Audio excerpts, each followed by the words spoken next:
We live in a fantasy world now. Reality has been destroyed. This is the time that we really need to pay attention. The probabilities are overwhelmingly on gold's side. That is the best environment to see gold increase its value. Welcome to Palisades Gold Radio. I'm your host, Tom Bodrovics. Joining me today is Ewan Downie, CEO and Director of I-80 Gold. Thanks for joining me today, Ewan. Thanks for having me on your show, Tom.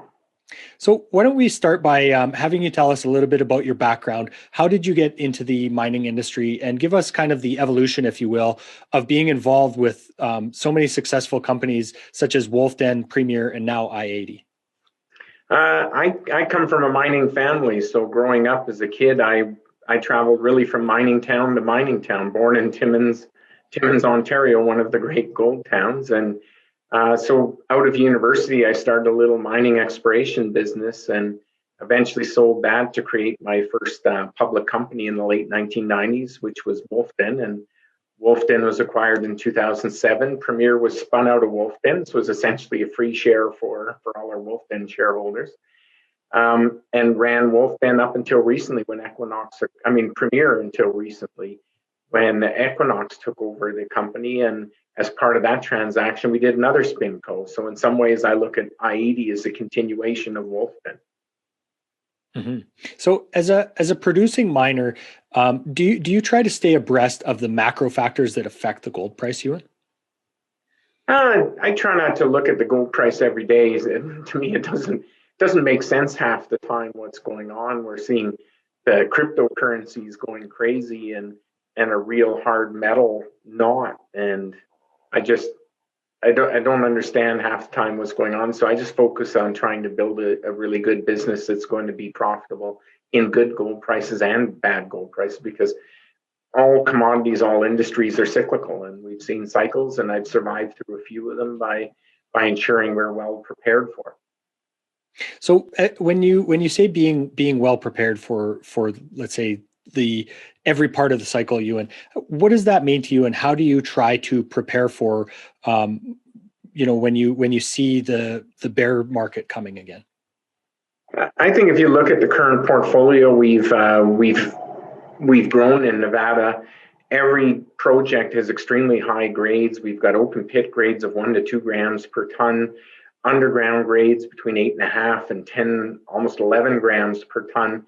So really looking at quality assets that can survive lower gold prices, and always ensuring that at the end of each year you have a strong treasury, because you never know what next year is going to bring. So we've always tried to make sure that we've got a very strong balance sheet, so that if there is a 6-month lull, that we've recently seen a pretty decent lull in the gold environment and the metals environment, really, and therefore be prepared for those times and don't run on your last things are going to be better tomorrow. So we consistently are looking well forward, and I typically try to plan at least 12 months ahead.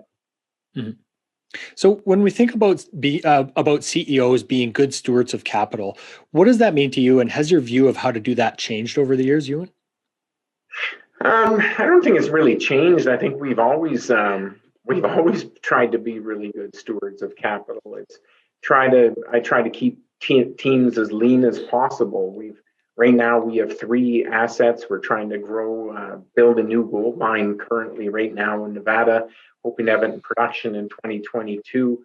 But try to run a lean ship. I've always been resistant of having too many people. I like to multitask, and I like to make sure the team multitasks and hold your people accountable for what they're doing. But and we try not to get overextended. We've got 3 development projects right now, and we're not trying to build all 3 at once. We like to stage the development of each asset and grow our production on a focused, gradual basis than come out saying, today we're building 3 new gold mines. We'd like to build one, then the next one. And all 3 of our projects are fully permitted. So that's another thing. But really trying to make sure that we're being really prudent with the dollars we have. We do have cash flow.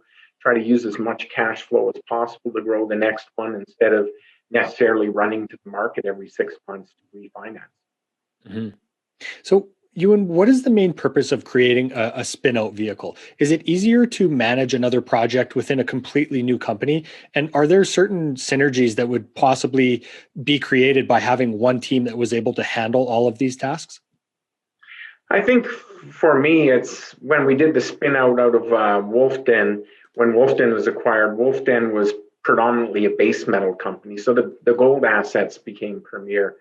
And in this instance, the whole discussions with Equinox actually started after we announced our intent to split up the company. So we'd actually made an internal decision that, or had the view that we weren't being valued for being a Mexican producer, having a very large permitted project in Ontario and being a Nevada developer, and that the Nevada portfolio was being really treated as a zero within Premier. So we made a conscious decision that we felt it would be better, given that Nevada does attract a lot of attention. It was recently ranked #1 by the Fraser Institute in terms of global attractiveness for mining investment, and really felt that it should be in its own company. And when Equinox approached us, we just talked to them and said, look, we'd be okay with a no premium sort of merger, but we get to continue and take the Nevada assets and make our spinco. And me personally, coming from Canada, but having worked in Nevada for a number of years, I just haven't worked anywhere that's as favorable as Nevada for developing operations. It's very, very pro-mining state. And that also gave Equinox the exposure to Mexico and Canada as well, right? Yeah, the acquisition of Premier gave Equinox their first exposure to Canada, because the Hard Rock project, now renamed the Greenstone Mine Development Project that they're undertaking with Orion, is in all categories, about a 10 million ounce deposit sitting on the highway. So it gives them the opportunity to have a very large scale, I believe will be their future flagship asset here in Canada.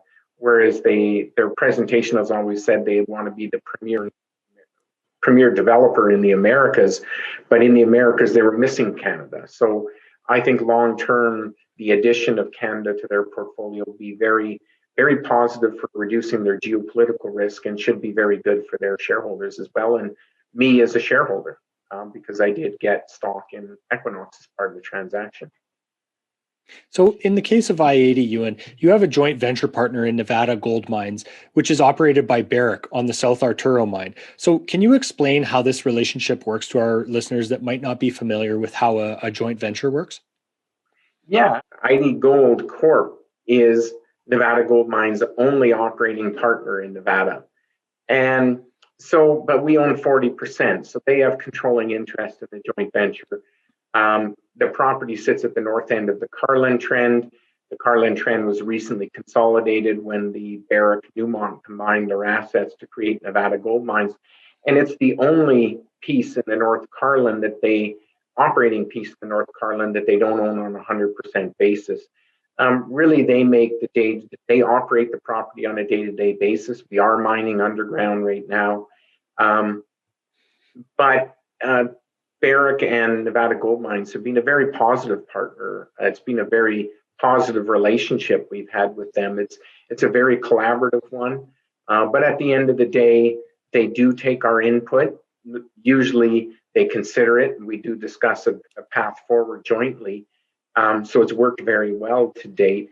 But ultimately, at the end of the day, they choose the timing of if and when we're going to build out the next two projects, because the phase 1 and heap leach is permitted, ready to go, and the phase 3 project, which we're doing a trade-off study, is also we can start construction tomorrow. So they control the timing of when that's going to be, not us. And ultimately, that's maybe one of the downsides of a joint venture, but it's quite manageable. We have a joint venture meeting every couple of weeks to a month, and we can go on and advance the Getchell project in McCoy Cove while they take care of that asset. And they're the biggest producer in the state, so let them operate the project, and we get treated very well. It's just a good way to put it. So when you were mentioning on the phase 3 project, what type of study did you say you were doing? The phase 3, we kind of went out of sequence. We built the phase 2 mine first. That open pit was depleted in 2017. We processed in 18. In 18, we constructed an underground mine out of the phase 2 pit, and we call that the El Nino mine. So that's where we're mining today. The phase 1 project is scheduled to be built next. We are doing some bulk sampling currently this year. It will prepare us for the ultimate decision of starting the construction of that mine. We're permitted for the heap leach, so it does have a heap leach component. And then we'll start stripping that pit. Currently, we're contemplating around 2023 to start that project, but given the bulk sampling this year, they might move that into 22. But they'll ultimately make the decision on that timing.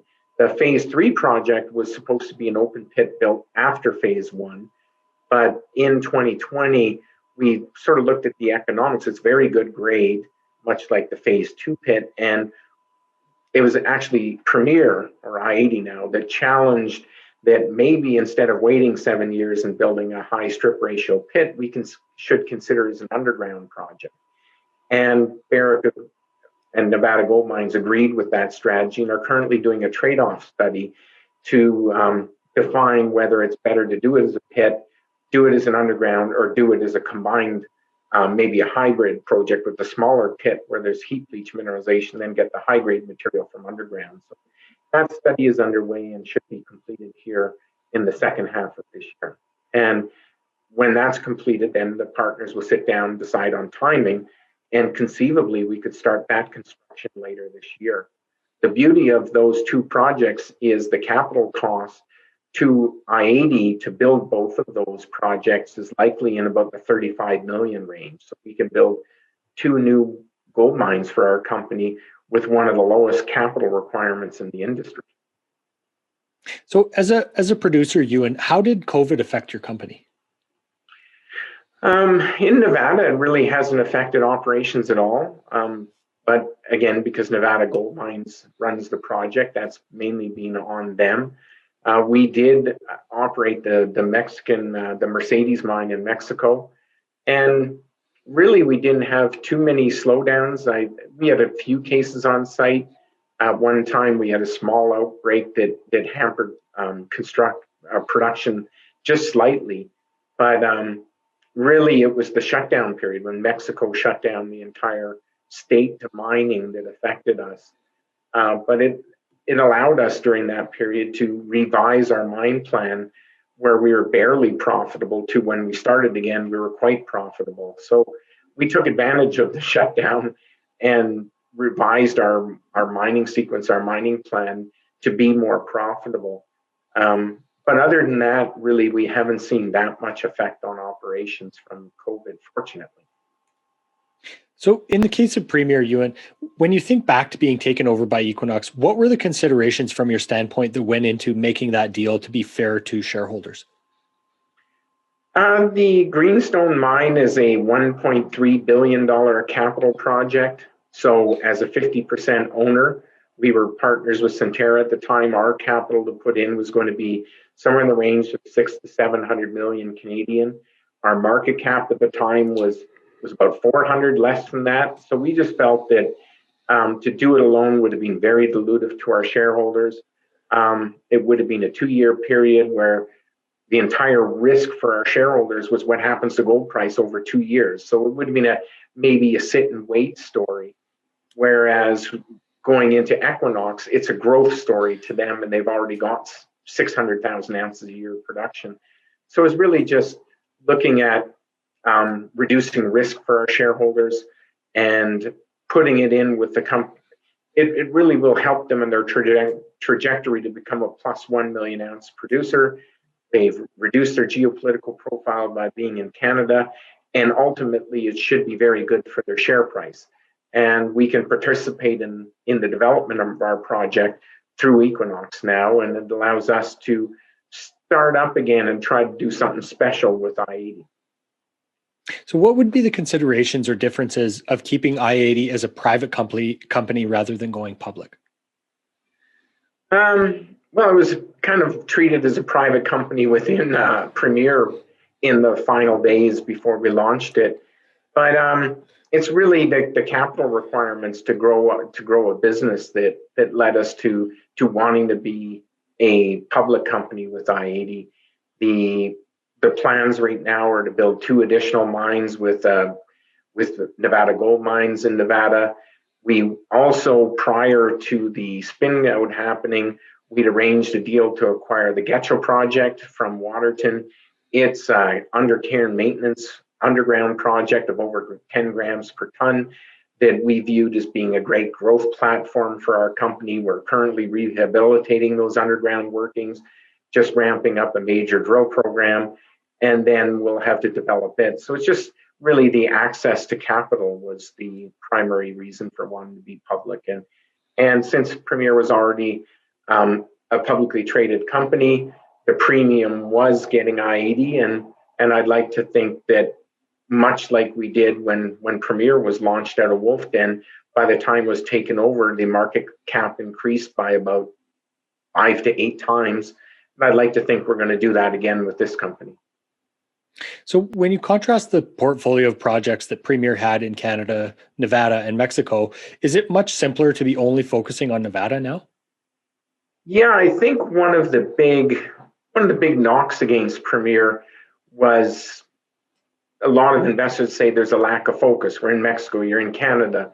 You've got a press release next week about, or last week about Mexico, this week about Nevada. So where's your attention being spent? So I always pointed out that look at Newmont or Barrick, they're all over the world and you don't seem to complain about them. So we really sort of had that dilemma of trying to get over being a multi-asset company, didn't feel the market was appreciating it. And now with the new I-80 story, we can take a postage stamp in Nevada, show here's our projects, and we're intermixed within Nevada Gold Mines. And if Nevada Gold Mines were a company, it would be the 3rd largest producer in the world, 3rd largest gold producing company in the world, next to Barrick and Newmont. We can tell our story with one slide. Here's our 3 projects. They're intermixed in the 3 major projects of Nevada Gold Mines. And we're looking to be just a Nevada only company. So I can really tell you our story with 1 or 2 slides. You were mentioning a drill program coming up. How much exploration are you guys taking on at this time? We've got a over 8,000 meter drill program going at the South Arturo joint venture with Nevada Gold Mines now. That's aimed at expanding our current mine life and also to prepare for hopefully developing the phase 1 and phase 3 projects. So that drilling is being done primarily from underground, but we're also doing some surface drilling in a new target area. So that drill program will be going throughout the year. Because you're drilling from underground pretty close to the ore, you get a lot of holes for your the amount of money you're spending. And then we're embarking, we just have 1 drill now, just moved into the new acquisition, the Getchell project. But in the next week or 2, we're moving in the first of 2 underground drills as we rehabilitate the underground, another underground drill and another surface drill. And our plan, our budgeted program for this year is more than 22,000 meters of drilling. We'll have over 30,000 meters of drilling going on those 2 projects over the balance of this year. A lot of underground drilling at 2 sites. So we expect to create a lot of news in the second half of this year. So Ewan, when you have a joint venture partner, as you were saying, do you try and look at new ways to increase efficiencies in extraction, or any new technologies that you guys would like to use, or do you not really have any input into that? Yeah, all the processing from our site, it will either be on heap leach or because the ore is refractory that we're mining at El Nino, you need a roaster and autoclave, and Nevada Gold Mines has those facilities. But we have the McCoy Cove property, and McCoy Cove currently sitting at about 1.7 million ounces in all categories. It needs processing. It's refractory. We are discussing with Nevada Gold Mines the possibility of processing it through their facilities. Given our relationships, we have pretty open dialogue with them. However, in the background, we're also looking at different ways of processing refractory ore. We're doing significant metallurgical programs in the background just to look at are there other means we might be able to achieve the processing. But in all likelihood, you don't want to reinvent the wheel. Permitting a new processing facility in Nevada would likely take a lot of years. So really trying to make sure we maintain that relationship with Nevada Gold Mines so that we can leverage it for the success of our company. You have a section on your website entitled Responsible Mining. What does this mean to you, and how has your idea of this, of how to achieve this goal changed over the course of your career?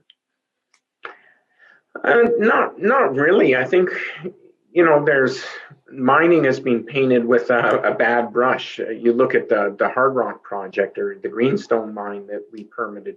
The old mine, they just dumped the tailings in the lake. So there was historic contamination there, and just making sure we've always ensured that the local communities are educated on what we're doing there, what we're doing to mitigate our effect on the environment and on the people, and make sure that we're viewed as a positive member in the communities has always been important. I'd say the fact that we permitted the Hard Rock project here in northwestern Ontario, it was often you see in Canada sort of government, industry, Aboriginal or First Nation communities being on different sides of the table when it comes to development projects. And I'm pretty proud to say that we fully permitted that project, including moving the Trans-Canada Highway. And we had every single community, multiple First Nation communities, providing full support for us to develop it. So I think we've always tried to be responsible and ensure that we take every community member, not just First Nation, but all of the other local communities, make sure we deal with their concerns about what we're doing and address those as we advance the project. And McCoy Cove is permitted in Nevada. And we did that by also being a responsible member in the community. So it's something I think we've always taken seriously and will continue to do so in this company. Ewan, I've heard you speak before about your interest as an investor in base metals. Can you share with us which metals are particularly important to you looking forward?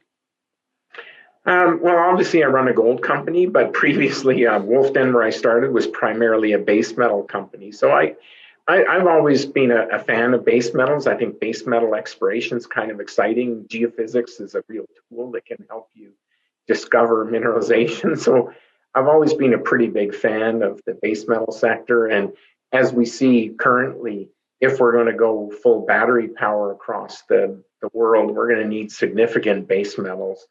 That's why we're seeing copper and nickel and other base metals run. Zinc recently hit highs. So not really particular what the metal is. I just think metals are very important to all people, even the people you hear opposing projects and showing up at projects and protesting them.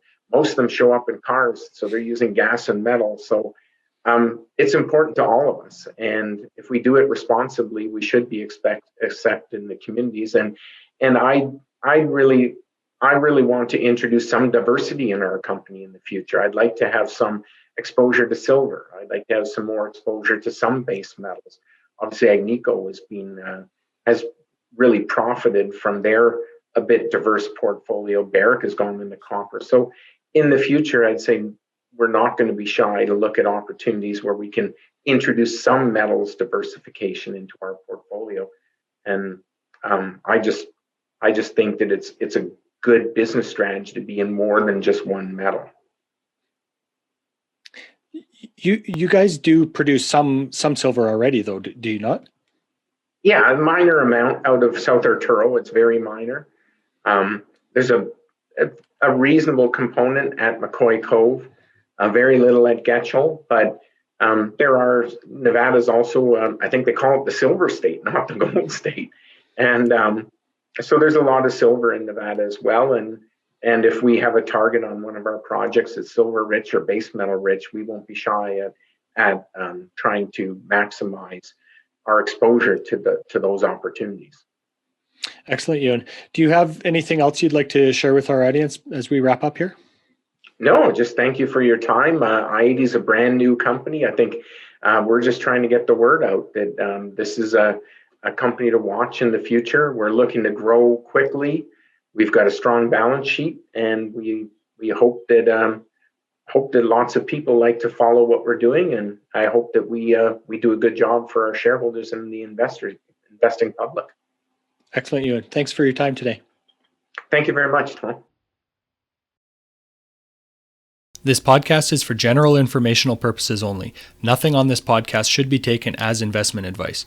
Guests on this show are not compensated for their appearance. Listeners are urged to educate themselves and make their own decisions. Do not base any investment decisions on the information contained. To view our full disclaimer, please visit our website.